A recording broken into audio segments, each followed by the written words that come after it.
Have you sent yours? Does it count? The sentence. Inscript.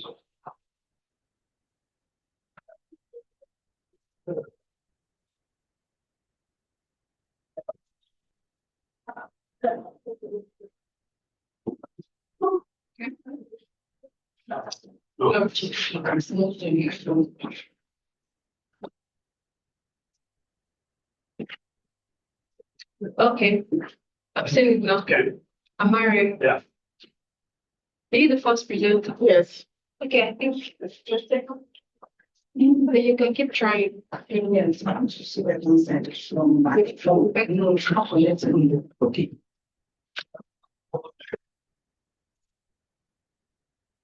Not there. I think you can start. Not there. But you can go ahead. That's where the introduction. Yes. Is it? It's not up to 5 days. Okay, just go ahead. We may need extra time to let's take advantage of it. Good evening, all.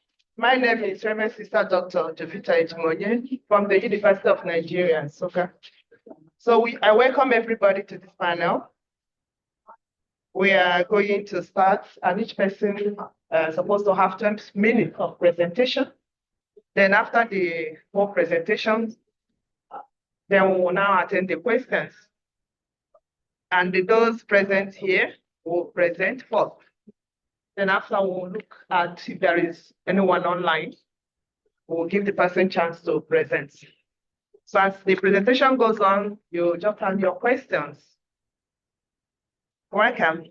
Then the first person, we have 5 in this panel, 5 panelists. The first person is Mary Abawa.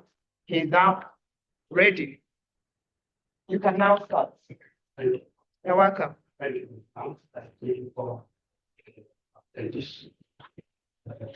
will suggest presentation. Yes.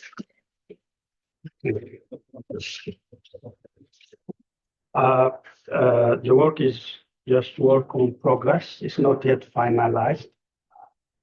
It's on entrepreneurial orientation of actor and partner companies on green logistics and environmental resiliency, unlocking sustainability potential in the global south. Me, myself, and Professor Adebusi, we are working on that. As I have said, the work is not yet completed. It's just a proposal. I'm not audible. Okay, I will. Yeah, when I'm getting hot, I will increase my voice. Our presentation has outline. I will introduce or I will give you introduction along with the statement of the problem. Then I will proceed to objective of the study. After the objective of the study, I will highlight the hypothesis along with the conceptual framework. Then I will proceed to methodology. Finally, the significance of the study. The result is not yet to be displayed because it's a work to be completed. As it's known, sustainability refers to 3 pillars: economic pillar, social pillar, and environmental pillar. When we say farmers should go green or farmers should go sustainable, we are not saying they can ignore profitability. Profit is still a very important part of them. So we can say it's the intersection between profit, planet, and people. We call usually them as three Ps. From that sustainability perspective, transportation is supposed to contribute a greater amount, as you can see it, 14.2% of greenhouse gas emission. And from this, 12.5 is contributed by road transport, which is one of our focus in this case. That is a green logistic. As a partner and actor companies, we choose bottled water companies and client hotels. We say so because, as you can see it here, according to the report produced by Healthy Human 2023, for every 6 bottles people buy, only 1 is recycled. And the water, which is a bottled one, will also be transported. That consumes a lot of energy that can also contribute for environmental degradation that could force us to go for green. Logistics, unless we introduce the greener one, has adverse effect on the environment. Then green logistics could be influenced by different factors, but for the time being, we prefer it to be entrepreneurial orientation. We are assuming that firms that are entrepreneurial oriented will have a good practice on green logistics and environmental resiliency. Another assumption we are making is rather than forcing individual actors to go green, we can go indirectly through their partners. That's why we are trying to use actor-partner independence model as a model for our research. To conceptualize the variables that we have entrepreneurial orientation, we have green logistics, and we have environmental resiliency. All of the 3 variables are not measurable directly, so we consider them as a latent variable that have dimensions to be measured later on. The dimensions are collected from literature, of course. We believe that greener practice and being good for environment could come from partners' influence. That's why we are applying actor-partner independence model using actor network theory. So our aim is to analyze, to study the effect of entrepreneurial orientation on the 2 dependent variables that are green logistic and environmental resiliency, with the unit of analysis for bottled water company in Addis Ababa and in Nigeria, that is in Addis and Lagos. I think you can go to the next slide. Yeah. So the objective of the study, we have set some objectives. One of the objectives of the study is to examine the actual effect of entrepreneurial orientation. That is the entrepreneurial orientation of bottled water company on its green logistic practice. That's one of the objectives.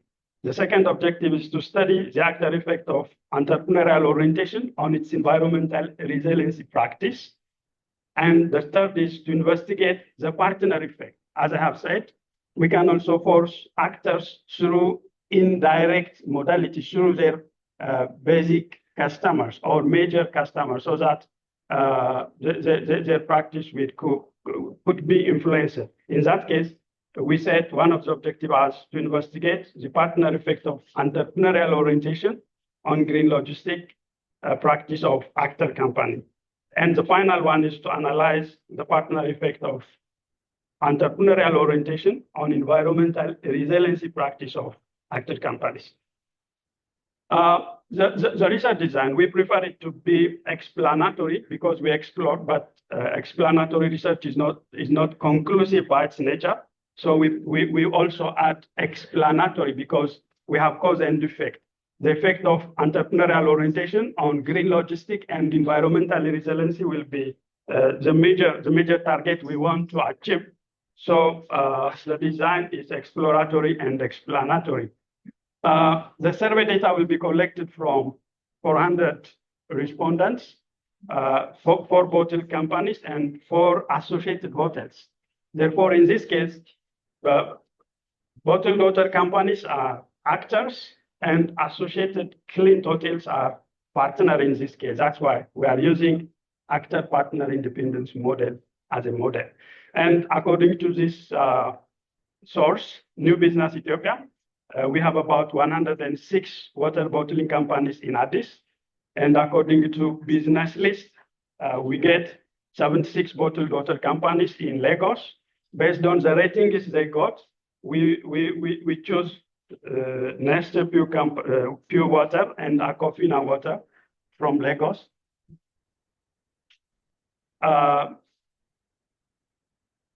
So we will be collecting data from the next slide, please. Sorry.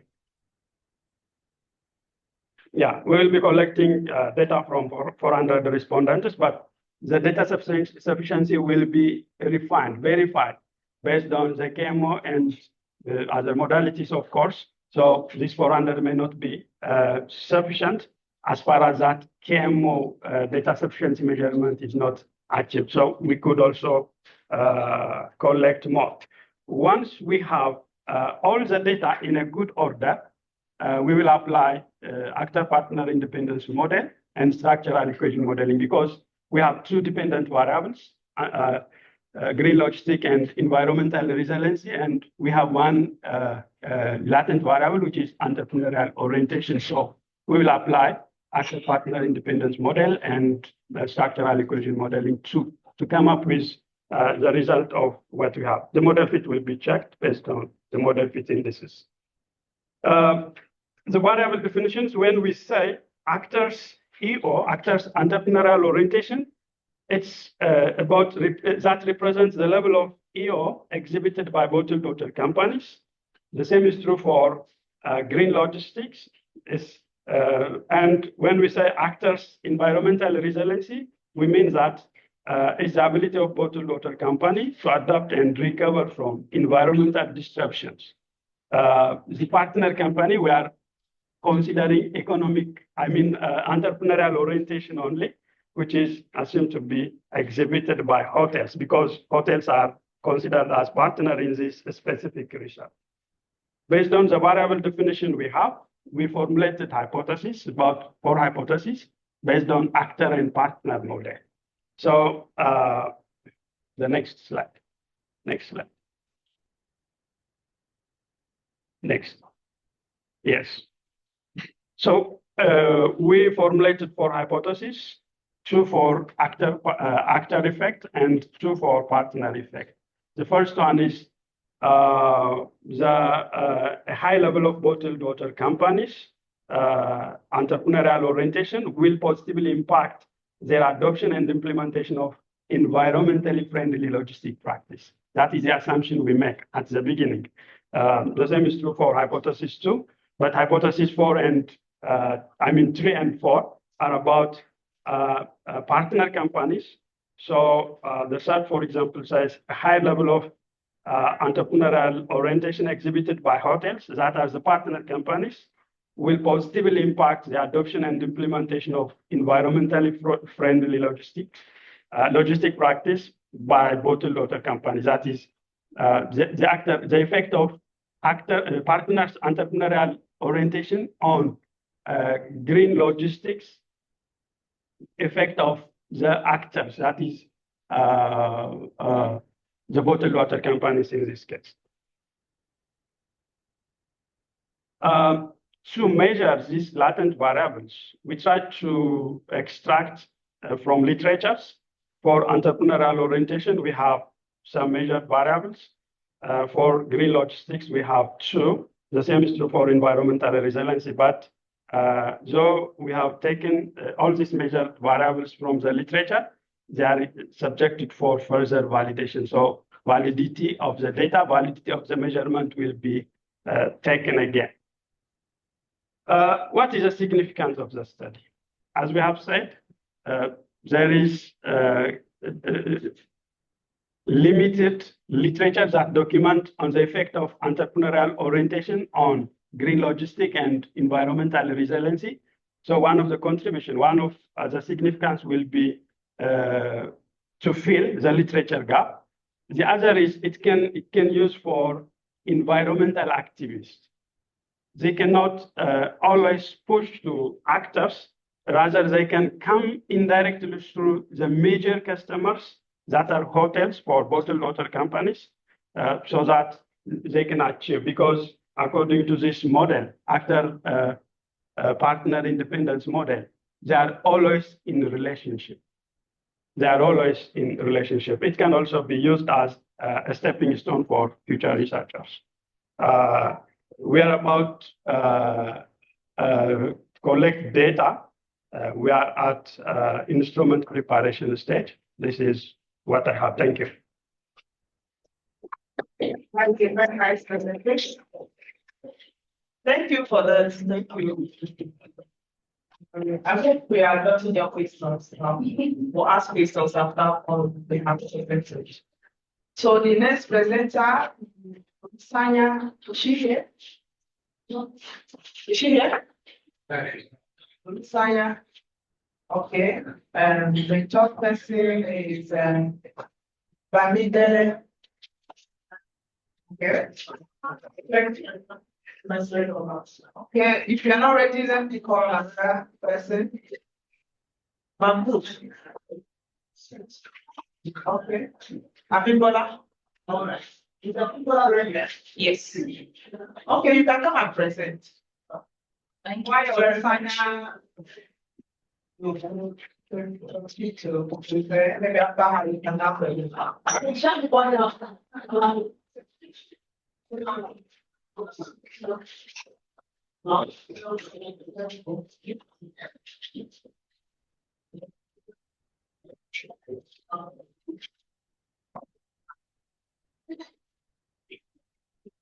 Good evening, everybody. My name is Dr. Ojakweo Abibola Folusho from Lagos State University. So please permit me to stand on the existing protocol. Now, I'm here to present a paper titled Entrepreneurship Development Curriculum, Human Resource Soft Skills and Entrepreneurial Intention of Recent Graduates. The rate of unemployment has been alarming over the years. According to National Bureau of Statistics, the rate of unemployment, which was 30.4% in the year 2016, rose to 23.1% in the year 2018, and subsequently reached 33.5% at the end of the year 2020. And according to IAB 2016 assertion, the people that bear the brunt of unemployment the most in the country are mainly the youths and the graduates. And in order to reduce this rate of unemployment in the country, the federal government of Nigeria has established some programs over the years, such as the Structural Adjustment Program, which was established in the year 1986. Then we have the Youth Enterprise with Innovation, UWIN, which was established in the year 2012. And likewise, we have the Government Enterprise Empowerment Program, which was established in the year 2019. And one thing that is instructive about the government's efforts in order to reduce this rising rate of unemployment in the country was the introduction of entrepreneurship among the youth. And likewise, based on the introduction of based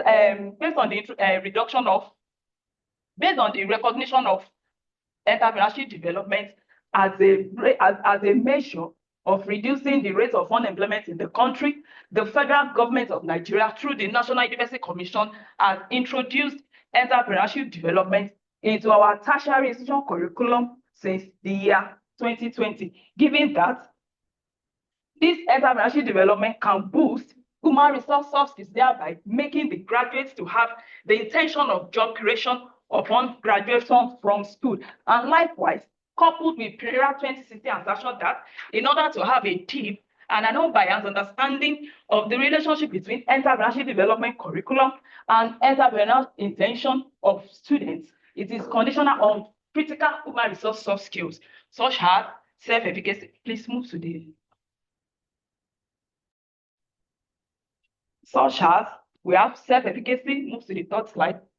We have self-efficacy, we have emotional intelligence, and we have teamwork. Now, when we are talking about emotional intelligence, what does that one imply? It's talking about one's ability to be able to understand, to organize, to coordinate, to feel, and to monitor one's emotions, and likewise the emotions of the people in our environment. And likewise, when you are talking about self-efficacy, what does that one entails as well? Self-efficacy is talking about the self-belief that you have in yourself concerning what you intend doing. The belief you have in yourself that by the time you start it, you are going to be successful at doing it. And likewise, teamwork. That means your ability to be able to work together with people towards achieving your goals. So it is expected that after introducing this entrepreneurship development as a compulsory course into our tertiary institutions, it is expected that it can boost, the human resource soft skills of students, thereby making them to have the intention of job creation upon graduation from school. So based on all those facts, this study now sets out to ask a particular question, which is, does entrepreneurship development and human resource soft skills influence entrepreneurial intention of graduates based on their different institutions? Now, I move to the justification of the study. That's slide 5. Why is this work done? This work is justified based on the fact that it established a relationship between entrepreneurship development, human resource soft skills, and entrepreneurial intention. And also, it's justified based on the fact that earlier researchers majorly focused on the relationship between entrepreneurship development and entrepreneurial intention, neglecting the relationship this entrepreneurship development has on human resource soft skills. And another justification for this study lies on the fact that earlier researchers majorly focused on undergraduate students, while this study focused on graduate students, because according to IAB 2016, the people that bear the brunt of unemployment the most in the country are mainly the youth and the graduates. And when you move to slide 6, different literature were reviewed based on the variables under study. And the theoretical framework for this study was the theory which was propounded by MC Land, the need for achievement theory, which was propounded by MC Land, and the theory came into being in the year 1965. And MC Land believed that the moment you have, whether conscious or unconscious, strive to attain excellence, or the need to achieve something to attain excellence, that means that you have the need for achievement. And the moment you have high need for achievement, that one, will make you to have self-belief in yourself. Because the moment you feel anything you want to lay your hands upon, you are going to be prosper at it.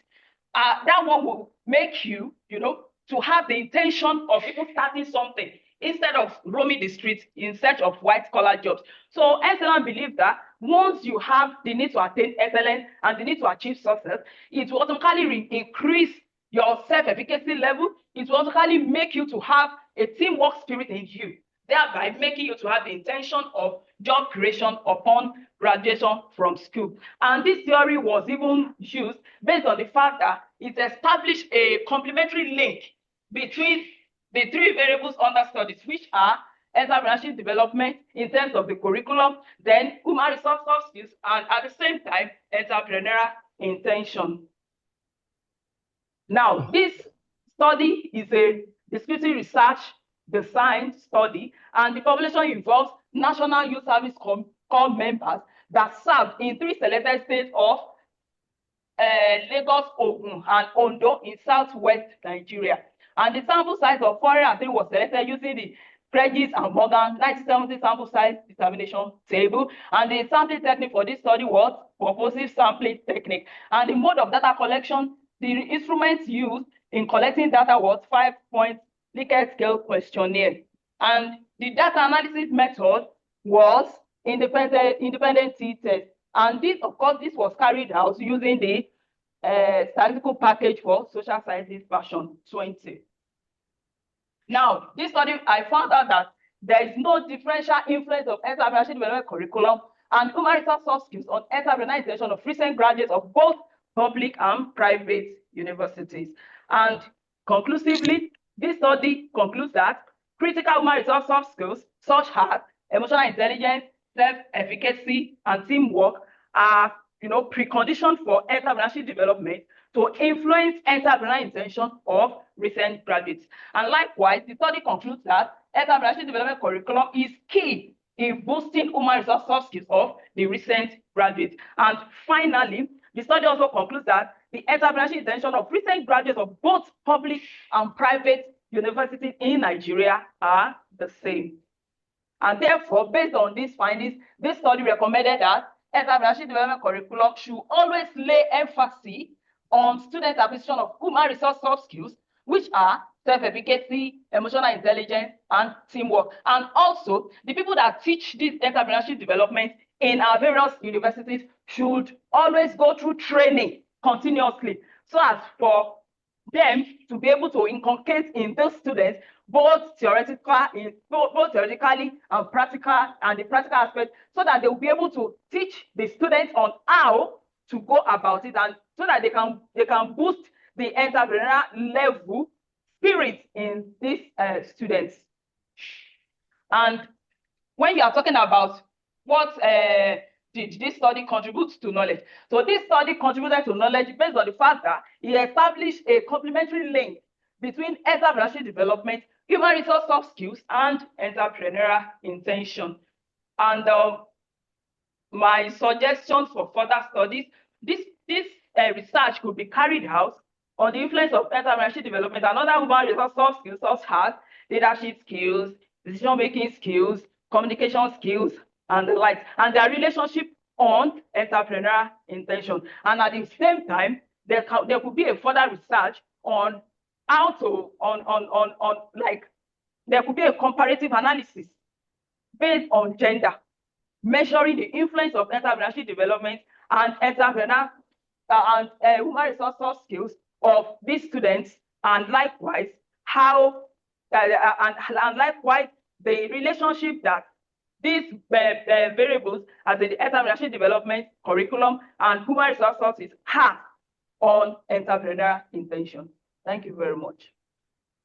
Thank you for her. Okay, we are writing down our questions. All right. The next presenter.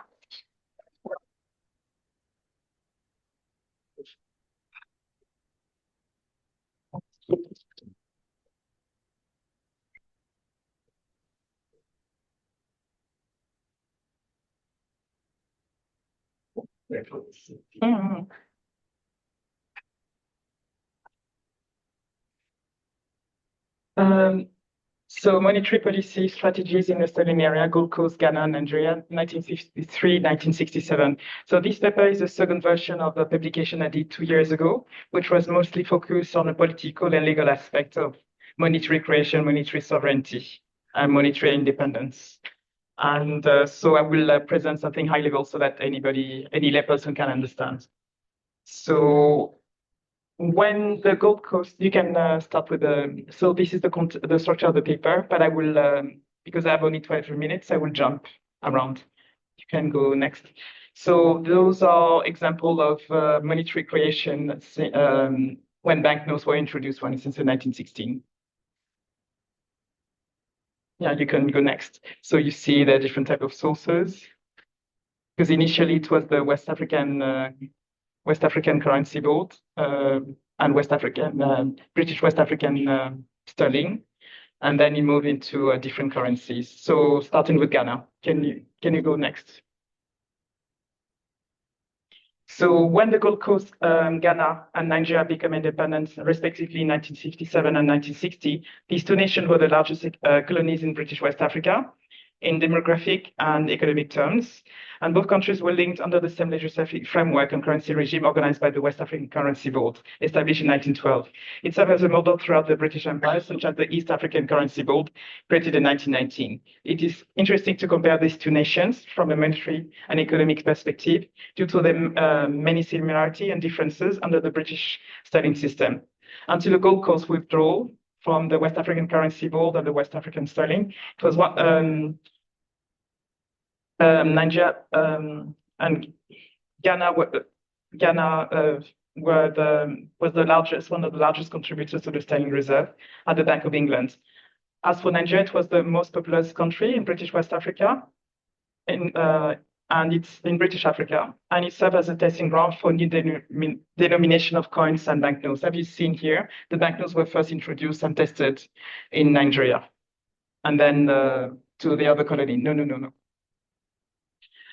And when both countries became republics, respectively, in 1960 and 1963, they were de jure and de facto in measure to run an independent, credible monetary system. Their respective currency, namely the Ghana pound or the Nigerian sterling, was still pegged to the British sterling in the sterling area.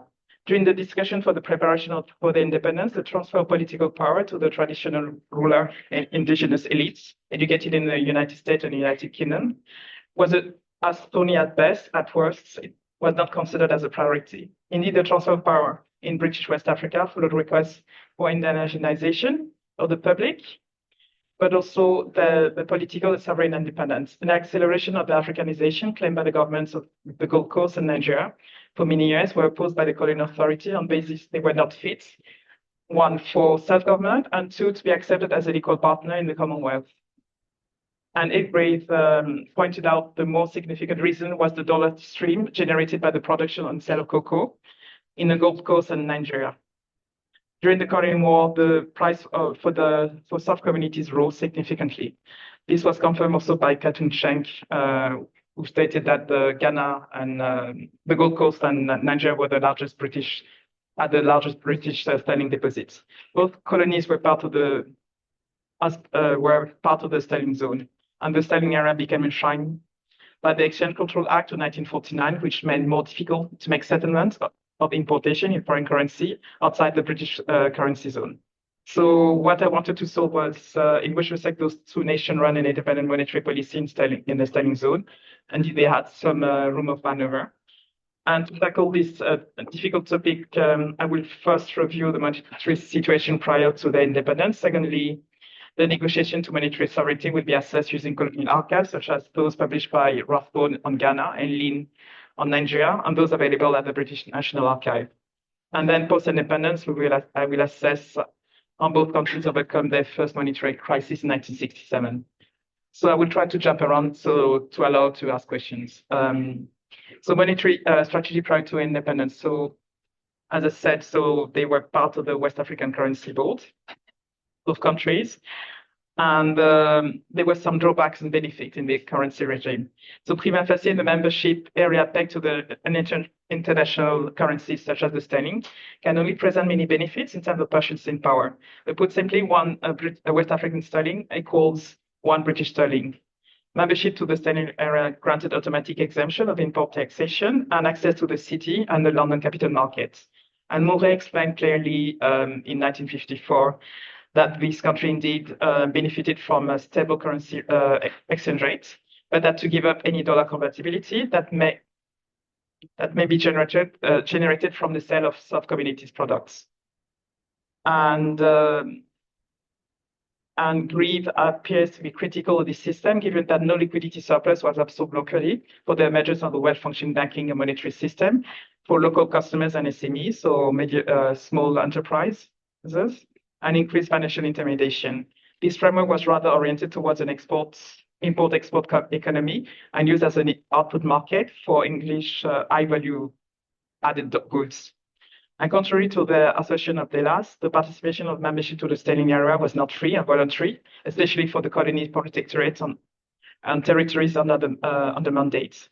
The mechanism required the placement of excess of liquidity in GBP and USD in a central pool, preventing this country to attract foreign and British direct investments. Then, how many minutes do I have left? You have maybe 4 minutes.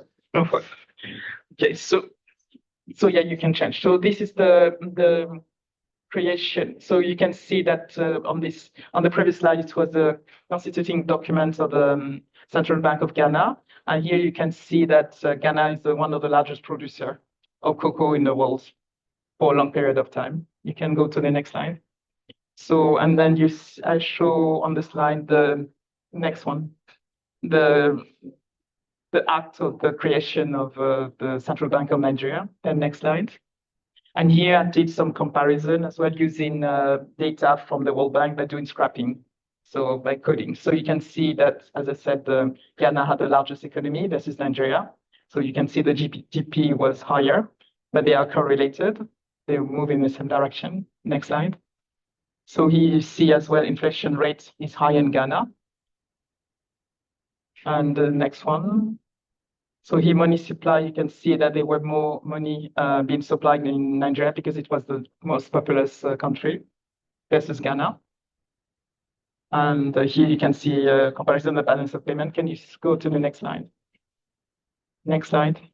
Next slide. And here you can see what it was before during the West African currency gold system.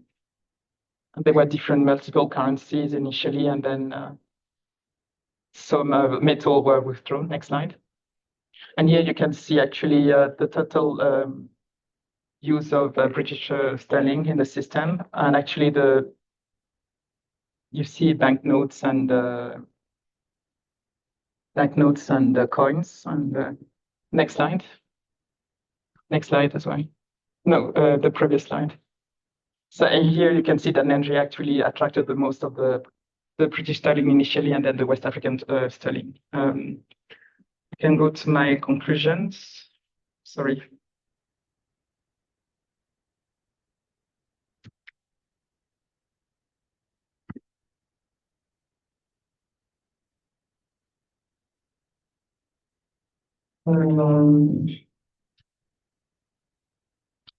Conclusion of the paper. To better assess the monetary strategic option of Ghana and Nigeria from the 1950s, one should also delve into the destiny of the British pound and the economy. The sterling area was in a way enshrined, as I explained earlier, as an end to protect the UK against the new currency crisis that they had in 1947, and to prevent as well capital outflow.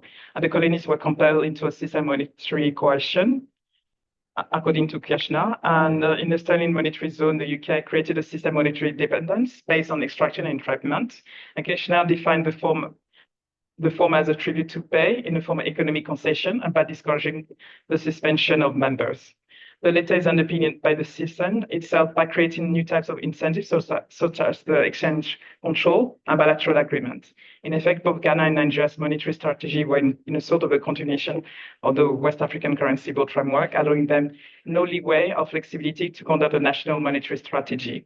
Initially supported by the revival of the gold standard, followed by the Bretton Woods system, the sterling area lost any significance in the 70s following the suspension of the Bretton Woods system and the financial crisis faced by the United Kingdom in 1973. In the context of the gold standard, the fixed exchange rate regime offered clarity and simplicity to the convertibility into gold and the limited number of trading partners. However, this regime was not sustainable in the longer term. To explain the crisis of 1967, Reynolds argued that due to the United Kingdom inability to reform its production apparatus, the British industry became uncompetitive, and despite taking advantage of the demand of raw commodities whose revenue to farmers in Ghana and Nigeria were capped by the various marketing board, the British sterling started losing its status as a dominant currency. Both countries were outpowered in this system. The British sterling and the fixed peg became an issue, not only for the UK, but also for Ghana and Nigeria, to create a stable monetary and financial intermediary system to support their own economy. Over time, the UK became too dependent to the dollar receipt from its former colonies, which could not mitigate the sudden devaluation of the British sterling caused by a persistent deficit in the balance of payments, balance of trade, and that of the current account, and a drop in export volume of the manufactured products during the year of 66. And from my part, further research on this topic will be focused on quantitative reports. So doing more forecasting and maybe using as well maps or climate data as well. Thank you.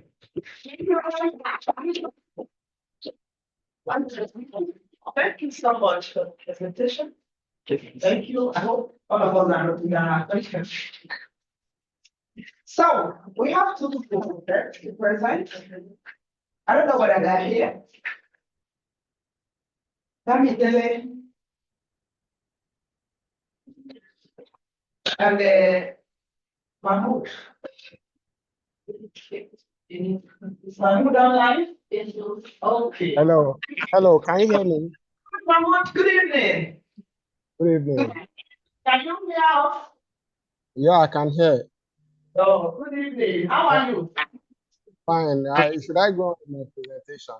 Are you ready? I am currently working on the slide, but notwithstanding, I can still present, even if it's to have it off hand. You can present. Okay.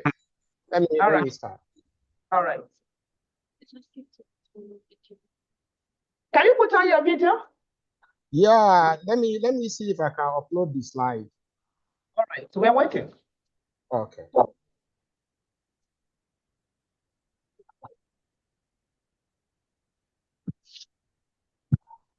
So as we are waiting for him, I just want to explain certain things based on the person that presented on the entrepreneurship development curriculum.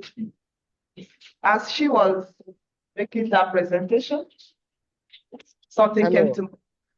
Are you ready? Sorry for the interruption. Can you see this thing on the screen now? Yes. The slide?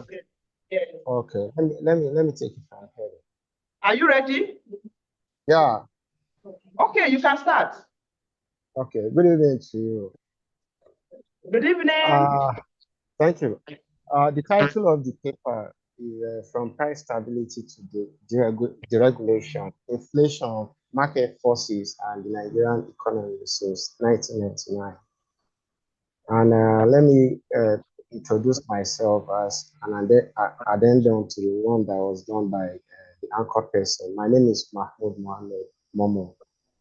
I'm currently a graduate student with the Musa Yar'Adua University in Katsina, though I work with Kogi State University as a graduate assistant. So, in reference to the titling of this paper, From Price Stability to Deregulation, when I talk about price stability, I'm not actually saying that there were no periods of price fluctuation in Nigeria, whether it is from the pre-1999 period or it was in the post-1999 period. So, but what the main concern is to look at how there's a change in dynamics from the period when Nigeria was largely making use of the public enterprises, and the period when Nigeria fell into the hands of the private sector from 1999, when the regulation was became part of government priority, or it became like a national policy in the country. So to move on, I'll take you to the next part of this slide where I gave the breakdown of the aspect of this presentation. So like I'm having like 5 aspects to look at. There's the introduction. Then the next topic after the introduction is the age of corporatism, an overview of inflation in the Nigerian economy before 1999. Then after then, I talked about the dawn of capital, deregulation and inflation in the Nigerian economy since 1999. Then I also went further to look at opinions concerning the causes of and the remedies for managing inflation and the way forward for Nigeria. After which I did concluded. Going further to the next part, in my introduction, I did make some observation. You know, this introduction is supposed to be like a sum of everything that the paper is looking at.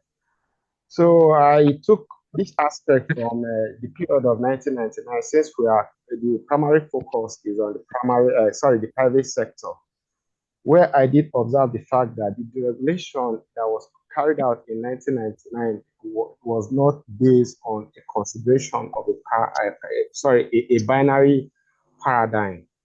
When I mean a binary paradigm, I'm talking about a state of integrating the interest of the public and the interest of the private sector, trying to like balance the two interests as you deregulate.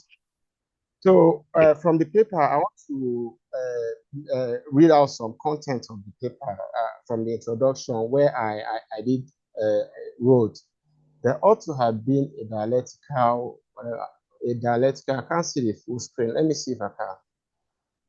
Yeah, there ought to have been a dialectical force set cheek by jowl by the privatizing authorities, i.e., the propagation of full lines of industrial outfits in detail to produce consubstantial fraction of goods whose output could benchmark impending imbalances between the local demand side and the supply side, tentatively as tampered blocks betwixt and between the invariable laws of serendipitous inelastic price swells. Then I also went further to look at the fact that owing to this failure to carry out the content, what is contained in the above quotation, to carry out the above measure, there soon came goods shortages for which Nigeria was to import goods the privatized enterprises were meant to produce, as it was in respect to the steel sector, where importation quivered where 500 million metric tons in 2016 and rose again to about 750 million metric tons in 2018, with one report by the International Trade Center implying that in that year alone, a whopping expenditure of $1.27 billion was carried out in respect of steel importation. So in the paper, I did observe the fact that the last among the steel rolling mills that were privatized, when I talk about the steel rolling mills, I'm not talking about the integrated steel mills here. I'm talking about the inland steel rolling mills, such as the Jos Steel Rolling Mill, the Castina Steel Rolling Mill, and the Oshogbo Steel Rolling Mill. And the last of these that was privatized was far back in the year 2006. So when you're talking about 2018, you're talking about somewhere around 12 to 13 years after the last privatization was carried out. And despite the fact that government moved the responsibility of production as it was prior to 1999, when there was direct government involvement, we have series of government programs, like you have the Operation Feed the Nation. Before Operation Feed the Nation, you have the National Accelerated Food Program, series of programs, of which I'm not going to waste my time talking about that here, because of the need to look at other issues that are pertinent to this very paper. So still moving on, I did trace, in time to look at, let me see if I can move this part up a little bit so that you can see the content, the heading of this very part. I'm not, so, well, this part deals with the aspects of corporatism, as I did pointed out in my in the content of the paper. So I did trace at independence. If you look at Nigeria very well, most of the policy we had in 1960, they were carryovers from what we had in the pre-colonial period. Like you have the development plan, which the former British governor, Ramsay MacDonald, introduced in 1929. Then from 1940s also, you have nationalization, which was a policy that was carried out by Clement Attlee. You understand, the British Prime Minister who came to power in 19 46. And, through this measure, you have privatization of the coal sector in Britain. You have series of privatization. So, and again, from that, it was during the time of Premier Atit still that we have the marketing board that was later to be introduced to Nigeria and other countries, British, West African dependencies like Ghana. So at independence, these were policy. Because Britain gave us independence, they knew what the society, the nature of our society is and what is more suitable for us. So they have this planning. So when Nigeria had independence in 1960, from 1962 onward, we have this development plan, the first national development plan, which was to run from 1962 to 1968. So looking at the background of what we had then, now let me give some figures on inflation for this period. Sorry. Let me see if I can find figures for 1960. Between 1960 and 1962, the inflation figure for Nigeria was higher than what it was in Britain. I think in 1960, the inflation figure was somewhere around 5.44%. In 1961, it was 6.28%. Then in 1962, it was 5.27%. All this time, Nigerian inflation was higher than that of the British. But you can see that there was no much discrepancy. It was either Nigeria was always ahead of Britain by 2%, 1%. And again, I also consider the fact that Nigeria was using the pound. In 1961, Nigeria had independence. The value of the pound to the dollar was $1.6 to one Nigerian pound, or what eventually became the naira until 1973. So with a very strong currency, it's hard for you to have a strong inflation. So what I'm trying to, a high inflation. So you can see that in 1960, when we became a republic, from what I have on the screen now, let me see if I can move the cursor there so that you can see. Inflation dropped to minus 2.69% when we became a republic. So in 1964, it still dropped. You can see periods of drop. So inflation did not go so much up because Nigeria had series of programs. As I mentioned, the National Accelerated Food Program. Then you have the various corporations. You have the Port Harcourt refinery, the first Port Harcourt refinery, the Warri refinery, the Kaduna refinery, the Nigerian coal corporations. All of this was what helped to keep inflation very, very low. So now, from 1999, when the Nigerian market fell into the hands of the private sector, as I speak to you now, a tier of beans is somewhere around 5,000 naira plus. Something that was somewhere around 2,000 as our last year. So what has happened? So what has happened to our government? Our government privatized NAFCO, privatized NNPC. Series of privatization, railway line, and it is we, the ordinary masses, the common men, that are bearing the brunt of most of these policies that government has taken so far. Now, I'll give a typical instance of one issue of privatization, like the Katsina Steel Rolling Mill that was bought by one Indian known as Jackie Hatiramani. When the Katsina Steel Rolling Mill was existing, they had more than 700 staffs.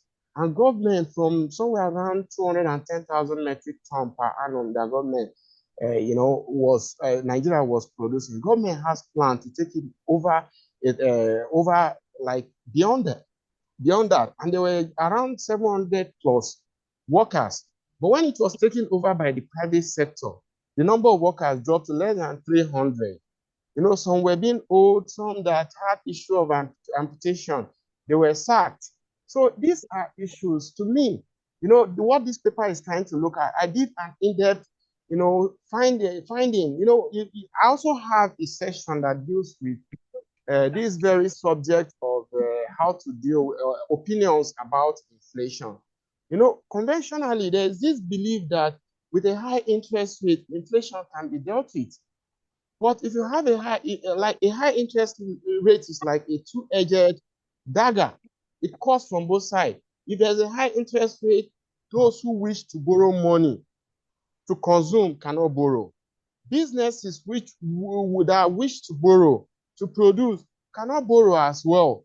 You know, so and there's also this conventional belief from those in the West that inflation is caused You by have 5 a high minutes, so employment.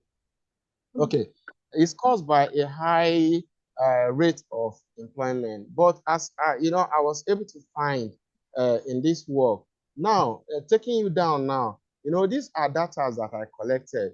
You know, upon a check from my work, I'm making a quotation now. Upon a check, available evidence have revealed that as the unemployment level rose, I'm referring to Nigeria, climbing up from 23.1% in 2018 to 33.1% in 2020, and further up to 37.7% in 2023 and 40.6% in 2023.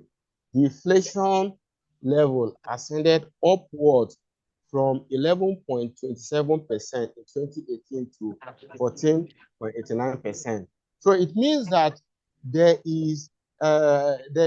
tends to be a positive reinforcement between unemployment and the inflation rate. You know, like in Britain, for instance, they have this regime. They believe that, okay, with the heightening of their interest rate, inflation can be dealt with.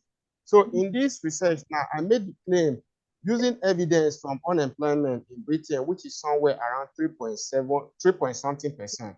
So all through this period, in the last 3 years that Britain has been trying to fight inflation, the only thing that we have seen going up as the inflation level is coming down is the employment rate, of which there are complaints here and there that, you know, that while the Fed and the Bank of England, Fed for America, the Federal Reserve, they are trying to like pull inflation, that employment, addition to employment, is actually making that fight impossible. You know, but from my finding now, it shows that without employment, inflation cannot be dealt with, because the average productivity, the impact of the average productivity, you know, of labor, you know what it means when you have extra labor producing. So I'm trying to look at inflation as a phenomenon that arises as a result of an imbalance between output and an imbalance between the supply side and the demand side. That is to say, when output is not sufficient enough to meet to meet up, then you have inflation. So that, you know, said that I was still preparing my slide as at the time I was invited to make this presentation. Thank you. About that. Thank you so much. Thank you so much. That is another good one. So I hope we are jotting down our questions. I think we have to take up the questions now. I don't know whether to start with. Is the person around? Oh, sorry. Bamidele? Okay. Okay, you can come and present. That should be the last person. All right, welcome. So I should close my window now. No, but to ask you a question, though. I hope you're not going. I'm still following. Okay. I'm still following. Yeah. So stay with us, huh? We will still come up with questions. Good evening, everyone. My topic is trade unionism and industrial harmony in the motorcycle taxi industry in Lagos. I'm going to try to run through, although I have lots of ideas here.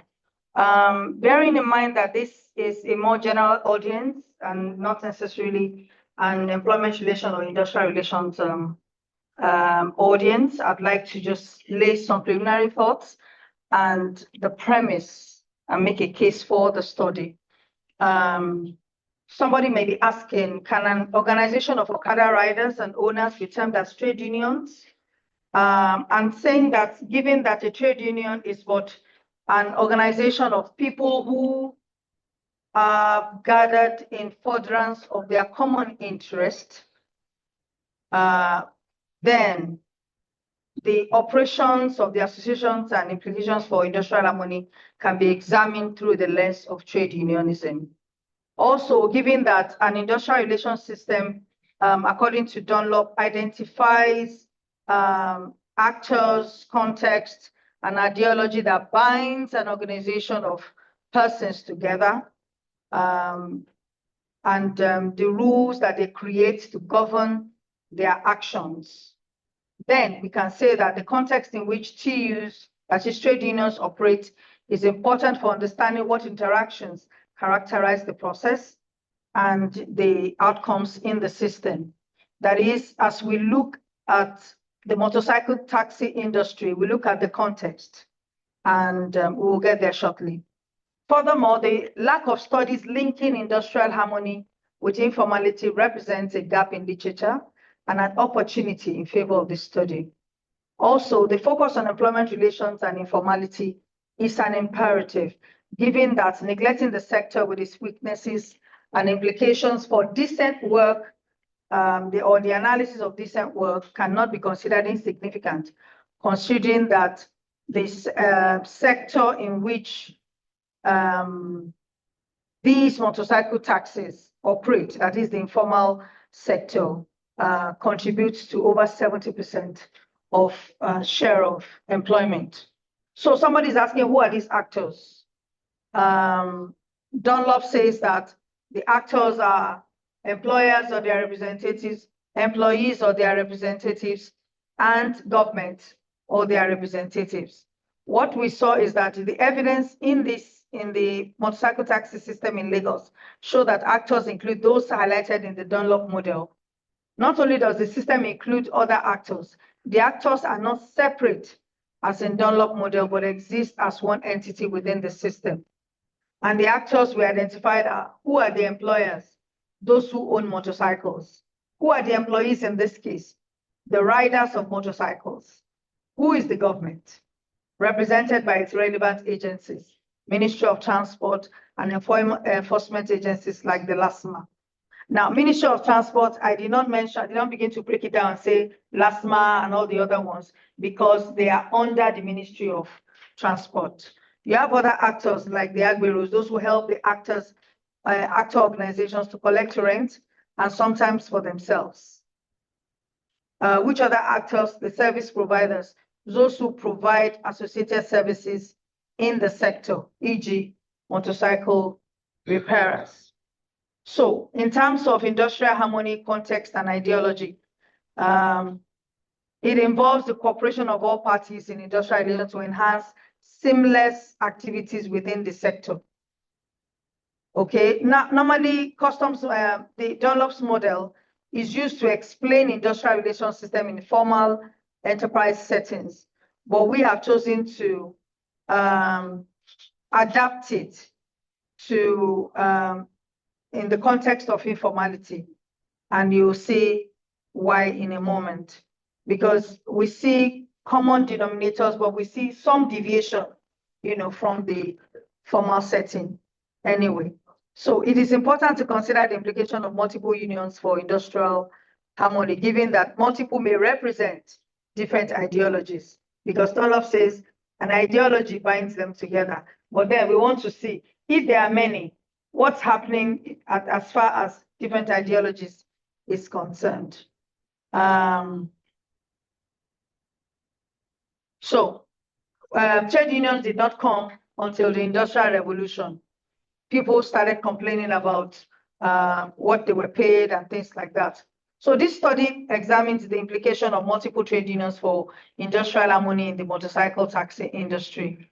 Now, this motorcycle taxi, we decided to use that so that in literature it will be easy to track our study. They are popularly known as Okada, and they typically operate in the informal sector, with the scenario being an offshoot of the prevalent informality in many sectors of the Nigerian economy.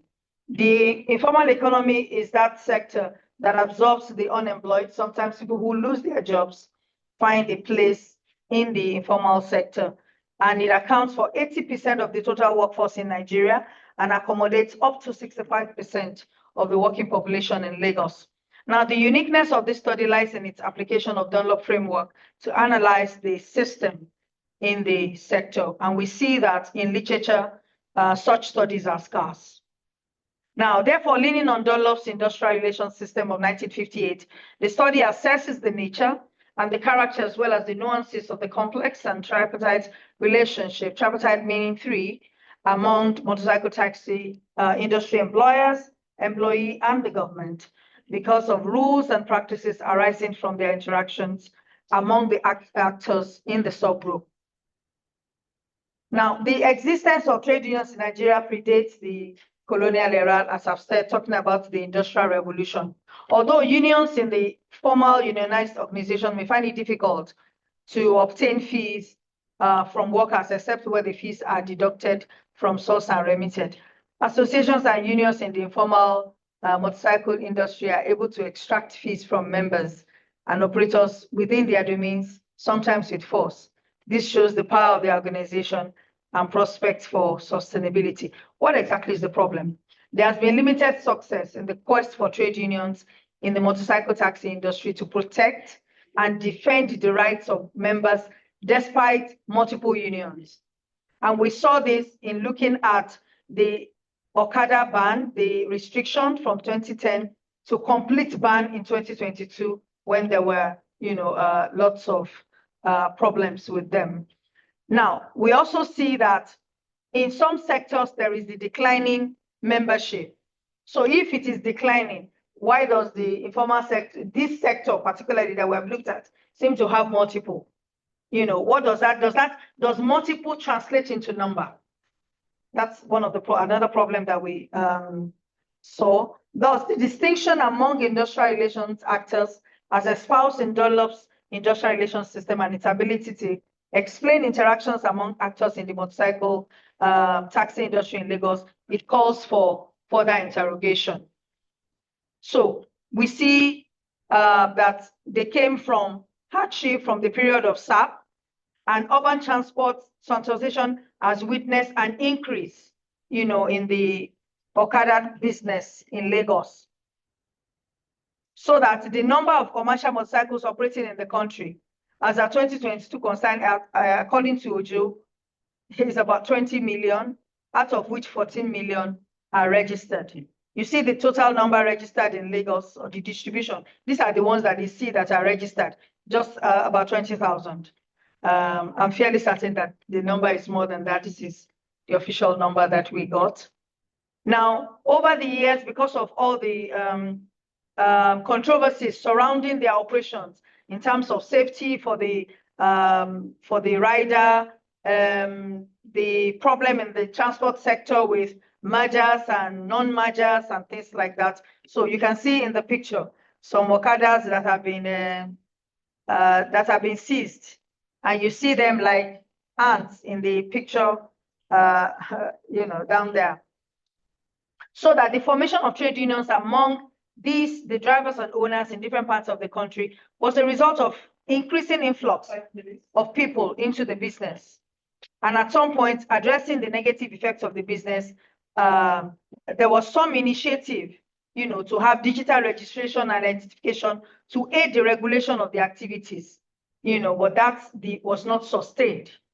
And that was the law enforcement agent. Sometimes you even find trade unions offering to help and register, some of their members, so that they can remove the unscrupulous elements. So we see what I explained when I was saying the premise and everything. Dunlop is saying trade unions or industrial relations system consists of actors that operate in a sector that are bound together by an ideology. So this is our adaptation of the conceptual framework of Dunlop. You can see Dunlop's framework here, just talking about the actors. You can see government, you can see business, you can see labor, but here is our own adaptation of it. And you can see that in this context, Dunlop is not talking about informality, just this classic socioeconomic, political, technical, legal, and things like that. And then he does not identify other transport sector stakeholders like we have seen. We've seen the Agberos, we've seen the Motor Park Management Committee, we've seen the some other bodies that are providing ancillary services to the Okada business. So we carried out this study in all 20 local government areas in Lagos. yielding 585 responses from Okada riders, and their leaders. And we sought, in this particular paper, we sought to find out what are the challenges confronting them? What are the determinants of choice? How are they choosing from all of them? So I'm moving very quickly now so that I can get to what are the challenges. The narrative shows that the dispute is one of the major challenges of the industry, and it can sometimes be violent or fatal. And the disputes can sometimes be caused by discontent due to unmet expectations from the union or, so what determines their choice? The geographic spread of a union and the need for tribal representation sometimes determines where they join. The owners will identify with and join unions in the location of their business. Also, multiple unions for them is an expression of freedom of association, so that determines choice. And the narratives that we have also show that the pursuance of self-interest and the perception of fulfillment of those interests in a particular union determines membership. Let me move to, so if we have questions, then I can broach over them again. Number 3, what are the implications for industrial harmony? The multiple unions in the industry have witnessed suspicion, and there have been some infighting. There's also rivalry. Although they seem to, all exist together in harmony, but it has taken them time to get here. There are still explosions here and there. There's also competition among them. There has also been violence in their midst. Although it appears that the parties have reached a state of industrial harmony, nevertheless, rivalry and stiff competition is observed in the industry. Although there are multiple unions, this has not translated into the ability of the association or organizations to engage with the government, to influence policies affecting their members substantially. And we see this because they were not able to adequately contribute to what led to the full Okada ban. This paper has shown the critical role of trade unions in the achievement of industrial harmony, the challenges they face, determinants of choice, and the implication of the multiple unions for industrial harmony in the system. It has highlighted the efforts of actors to promote industrial harmony amidst challenges from the state and non-state actors. Ultimately, some form of enrollment for motorcycle taxi associations and members is suggested for better positioning, for fruitful engagement with the government in furtherance of the needs and aspirations of the informal workers in the sector. This study was conducted by 4 persons. The PI is in the UK, Agosa Igudia. The co-investigator is here with me, Professor Robert Akriel. I'm the 3rd co-I, Olasumbo Olusoya, and there's Basirat Oyalo. The authors gratefully acknowledge the funding for the research, including conference attendance from the British Academy. And we declare no conflict of interest. Thank you very much for listening. Thank you so much for that. Sometimes we neglect this on other people in Nigeria. For me, if I see that, I say, we should go and look for a better job. Why are they disturbing us? Because you see, when you see them on the road, you don't be moving. They will meet me, they will do that. You see that, if you plan it well, you find out that it's really hard to reduce unemployment. We have been talking about unemployment. We have been talking about entrepreneurship. Yes, they are entrepreneurs. You see, so it's very, very important we know all these things. We don't neglect anybody. We are talking about high rates of unemployment in Nigeria. We are talking about inflation in Nigeria. When these other people, they see that they're very, very important because there is a way, somewhere you will go, you need them. You can't even need a title. You need some kind of, because you give the fast movement to where you are going. So all of them should be incorporated in a society. And the most important thing is that union is very, very important because with unions, you do that you can control them. What's most important? Another thing I want to keep in that paper is that they should have uniform, which is very, very important. Yes, uniform is very, very important. Uniform for all of them. Seriously, if you have different unions, let them don't have different uniform. Like we have MTM, we have Glow, we have Alta. All of them, they have their own colors. If you see yellow, you know this is MTM. If you see red, you know this is Alta. If you see green, you know it's Glow. So Okada, the different unions, as you have mentioned, supposed to have their own colors and their own uniform. And when you do it like that, you see that to be perfect. And another observation is that there is no helmet. Okada supposed to have helmet. If you call it a business, when you that uniform comes, their shoes, their helmet, very, very important. It's an accident. Even the passengers are supposed to have that. That's why this needs to be protected. Because when you do it very well, you find out that to be a very good job, and people will be longing to be employed. And that union is not like when you come, you just start on other business. Before you start that kind of business, you have to register, you have to enroll yourself. And you need to be series of interview before you be part of them. You see that it will give you a very, very nice business, and it will help to reduce unemployment in our society. That's my whole contribution. You can hear. So we can now attend question. Starting from the first, we have 5 papers. So if you're asking your questions, please make sure you address it to the person. Then if it is a contribution, we'll do that. And we have like 20 minutes. All right. My name is Shola. The last Are we supposed to after your question? okay, we are talking. I'll start from the last speaker because it's still very fresh in our mind. And because of the last speaker, yes, because the presentation is still very fresh in our mind, and she can quickly address this. I want to, my question is going to be like a question and also make a comment. Because of my closeness with most of these unions, I want you to also understand that these sectors, as early as unregulated, we have the people we call the association. They are not riders. There's a difference between riders and the unions. But people have also criticized that because of the huge revenue government is making from these people, it was difficult for government to come out and place a ban. Particularly, they often use them during political campaigns.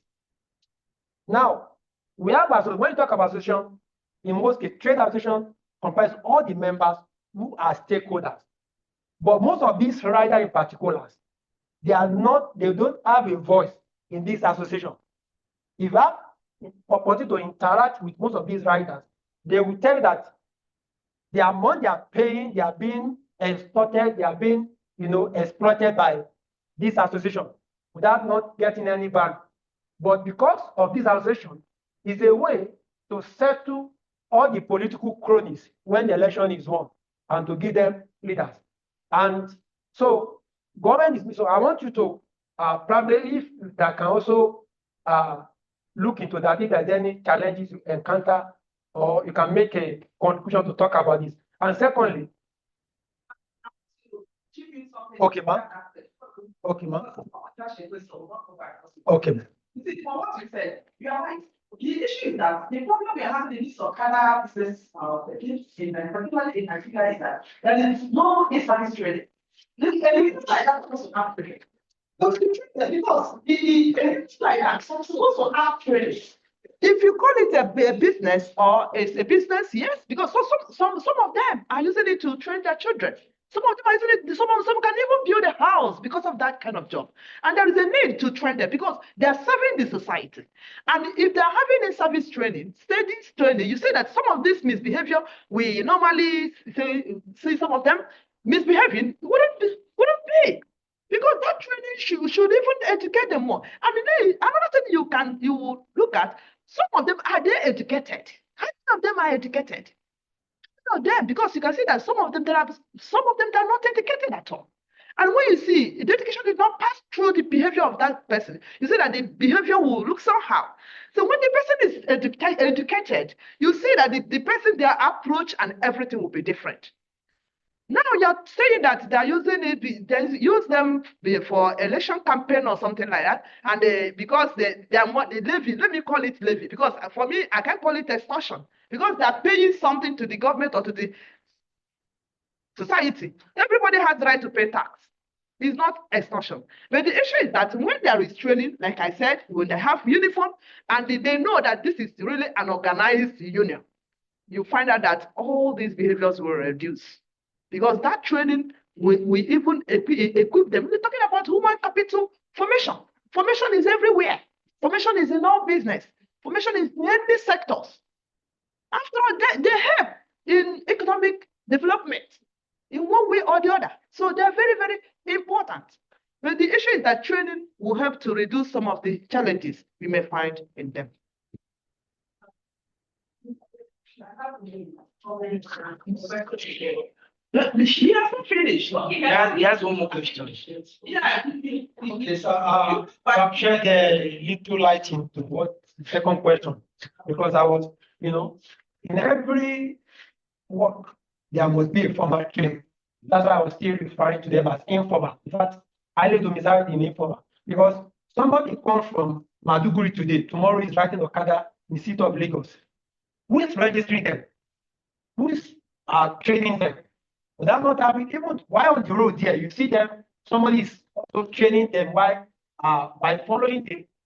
He has picked an Okada and start learning accident. So because by carrying people as a test running. So please, I want to help us shed light on that, because we have really done research. And second question, Amara, please, I want to ask this question, your area of operationalization during your, no, I can't build that again. So yes, on operationalization, I can see what's your intention of bringing those I will see when you are, trying to link those areas you want to test that leads to your hypothesis. Yes, utopia that leads to your hypothesis. So what is the basis of setting up? Because I know you have so many links that will have settled for. But what is your basis for setting for those three? Thank you. Start with that. No, Madam has not answered. Okay. Thank you very much, everyone. Let me take the one on education, first of all. Incidentally, because I was running through the, those who don't have, could you please pull up slide 19, if it's possible? If not, no problem. No formal education, we had 5%. Primary education, 14.2%. Dropout, 2.4%. Secondary, 61.2%. SSE. SSE, okay, secondary, maybe they didn't finish, but those who are secondary and the probably HND, 11.6. University student, 0.03. HND, 1.4. First degree, 3.8. So maybe industry-specific training is what should probably be the target. Yes, you want to do this, you learn to do it.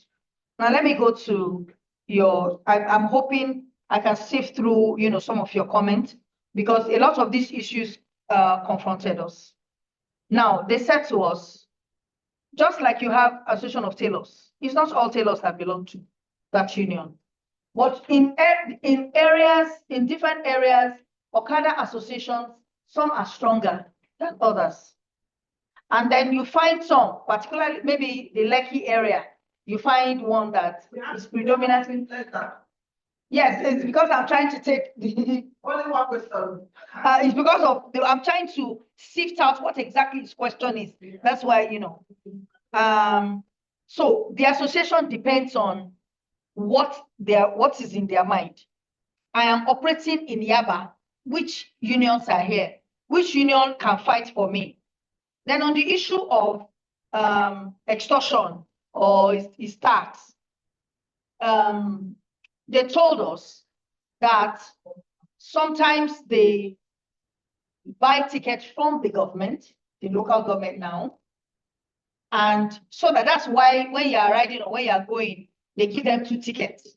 One is for the government, one is for them. Now, some governments will tell you they are not collecting money from these people. In fact, when you define informality, you say they are outside the tax bracket. Where the money is going is for further research. You understand? Now, remember that I did mention that out of all the other stakeholders, the Agberos, sometimes they help in this collection because they're the ones that can muscle and stop the Okadas, in order to be able to give them the ticket. And sometimes the money, we don't know who collected it. So it's a complex situation that requires ongoing analysis. Thank you. So this. Just very briefly, in terms of the politician. Thank you, Emma. In terms of the politics and elections, our first paper out of the project looks at this, and what we found quite clearly is evidence of what we call a political enforcement cycle. You come up to an election, enforcement of the bans or restrictions drops right off. Politicians promise all kinds of things. They give out helmets, they give out motorbikes. After the election, up goes the enforcement again. Next election, same story. And even with the 2023 election coming after the bans, there was some evidence of some easing off of enforcement. And basically the politicians are playing them like a fiddle. And I think in terms of how the politicians are approaching this, I think there's a huge question in terms of the viability. In terms of registration, some of the systems and structures that were around in the past were then removed by the next governor who didn't like what the previous governor had done. So a number of things that have been tried in the past and seemed to work were then removed for whatever reason. So it's not that these things have never seen the light of day, it's finding a political stability, a political mindset to actually enforce them and implement them in a more stable and more inclusive way. That's a good one. I hope we have finished that question. Let us attend to personal line. Ademola, for the presenter that presented on inflation, does the data indicate a possible timeline when the current inflation levels might come down, or are we absolutely bound by employment rate in Nigeria? That question is supposed to go with Mahmoud. Are you still around? Mahmoud? Yeah, I'm still very much around. Did you hear me? Yeah, in relation to the, I did hear. In relation to the question, answer the question. Yeah, in relation to the question that I asked, from my research, like if you look at Nigeria currently, what actually led to this current spiral that we have inflation is as a result of the floating of the interest. The floating of the naira. So when you have a floating policy, what it means is that when you have a fixed interest rate, like previously when Jonathan was in power back in 2015, the naira was exchanging for somewhere around 165 naira to $1. So when you have a fixed interest rate, what it seems is that the government is paying a certain fraction of the money that the nationals are spending in their foreign transactions in using the local currency to buy. So that is what it implies. So like as it is now, so at the current rate of inflation that is 33%. So if you will continue on this trajectory of having a floated regime of currency exchange, then what it means is that inflation will continue to grow up because of the linkage between the local currency and our buying and selling. So but as I did say, as I did mention in my paper, if the federal government can still draw back some of the old policies that we have, where the government was carrying out direct investment in the economy, like we used to have the public enterprises, as I mentioned earlier on. That's the only remedy for inflation fighting, so that when you see when there's an increase in output, then inflation can come down. But with all these ideas using a high interest rate to fight inflation, now I maybe you can see the slide that sorry, what I posted on the screen. Can you see it? Now, Can you see what I posted on the screen? Can you see what I posted on the screen? no, you have to You maximize can't it. see. No, just explain it to Okay. us. You know, we don't have time. We have only 2 minutes. Okay. So now I will have to read some lines from Just here. So explain, where explain it. okay, We'll hear. okay. We don't have time. Now I'll read. Okay, now a further overview of this interest rate acceleration since 2018 would also show the not so inverse interconnection between high interest rate and the rate of inflation. From a monetary policy rate of around 14.0% in 2018, the interest rate rose to 13.5% in 2019. Considering what was then described as to stimulate economic growth owing to the effect of COVID-19 on production, the NPR was toned down to 12.5% in May 2020 and further again to 11.5% in September that year, and then again pulled up to 16.5% in November 2020, from where it further rose to 18.75% in July. Can you So now, can you summarize, please? We don't have so time. There what are I'm many questions we'll attend here. So what I'm trying to say is that if the government can bring back some of those old policies and maybe try and reduce the interest rate, currently the interest rate is over 20%. So if that Okay. can be done, probably Then, inflation will come down. all right. Thank you. Thank you. I hope Abibola will understand what you explained. Then there is a question we need to answer for Amere. Amere, okay.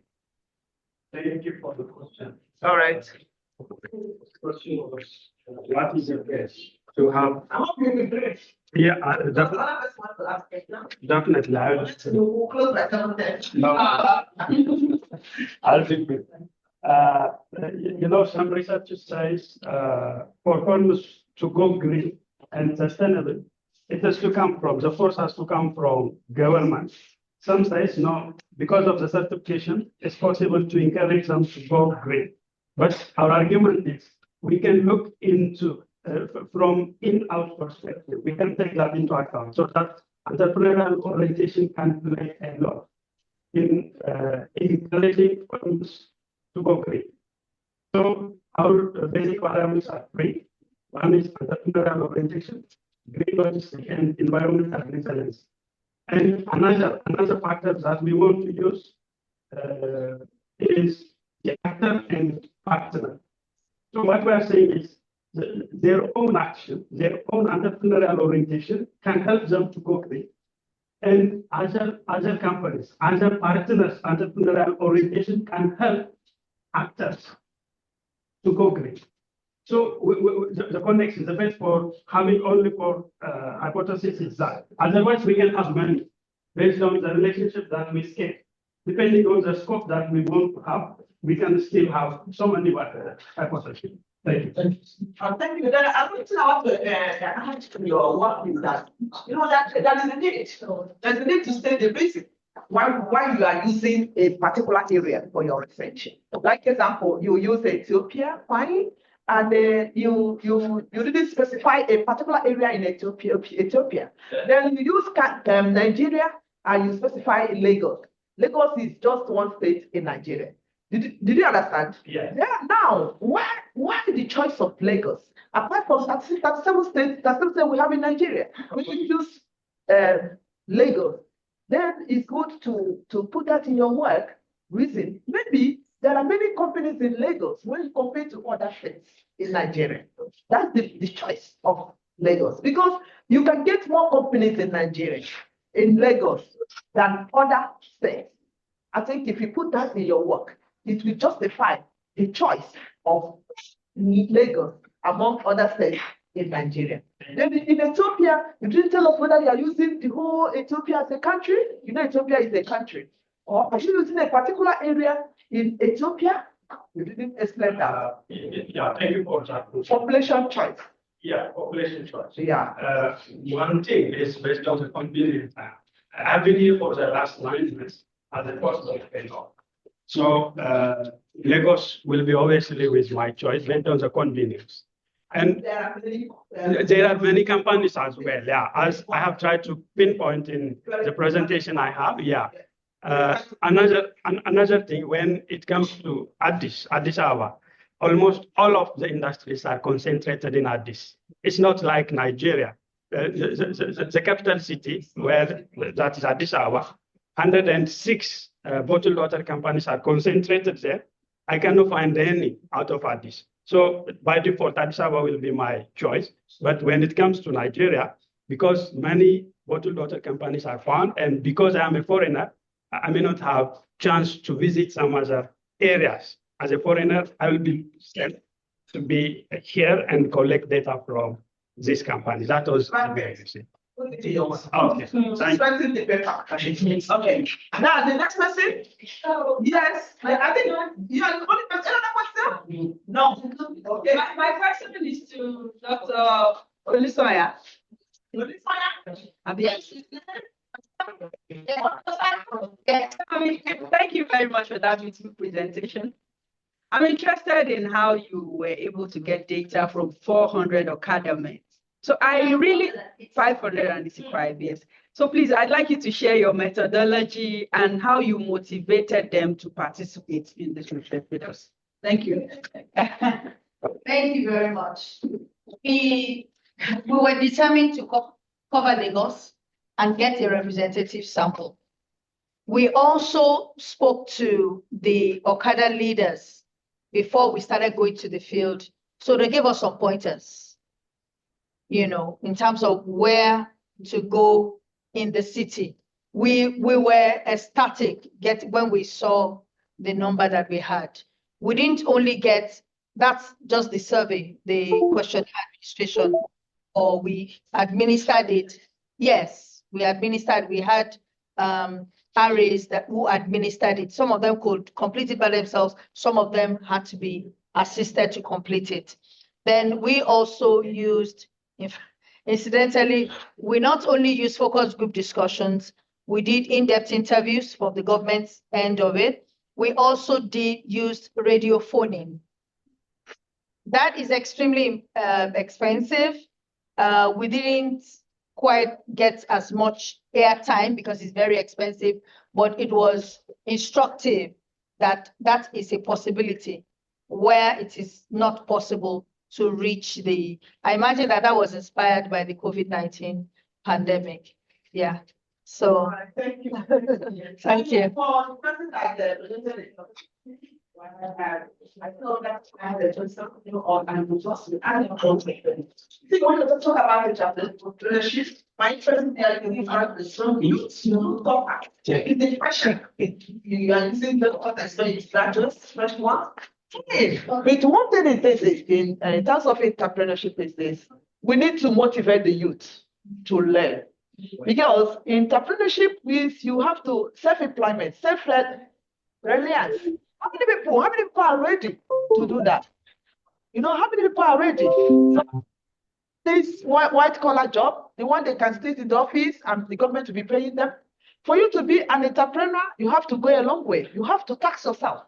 You have to be hardworking. Let me put it like that, hardworking, because you need to learn many skills. Yeah, but some of our youth, they don't want to learn.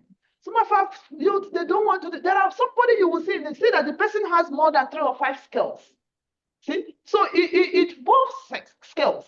And for you to do that, you must go into training. I believe that when you train yourself to do many, many things, in fact, you must be employed. In fact, the easiest way to reduce unemployment in our country is when we educate our youth and inculcate motivate them to learn the entrepreneurial skills. And when they learn that entrepreneurial skills, you see that some of them will employ themselves. And there are many things in Nigeria you can learn. I used to tell people, as Nigeria it is, you can learn anything and employ yourself. But the issue is that how many can bend down? How many will be interested to learn those things? You see, as I am now, I can do flower vase, I can do ladies' hats, I'm a lecturer. I can do bakery, certain things there about buns and all these bakery things and all that pastry. All these things, I didn't go to school and learn them. But the issue is that when I see somebody doing something, I have to learn and ask the person to teach me. So our youth should know, they should learn how to do those things. Even if the government employ you, you can even learn other things and teach others. So you can make money through that. So entrepreneurship is very, very important. In fact, whether you are employed or not, you need to learn one entrepreneurial skill because it will help to develop the society. So that, since we don't have any other questions and any other contributions, I'm very, very happy. Thank you so much for your active participation. And this is very highly interactive.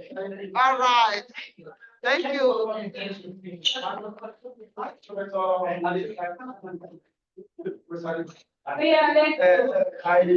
Thank you so much.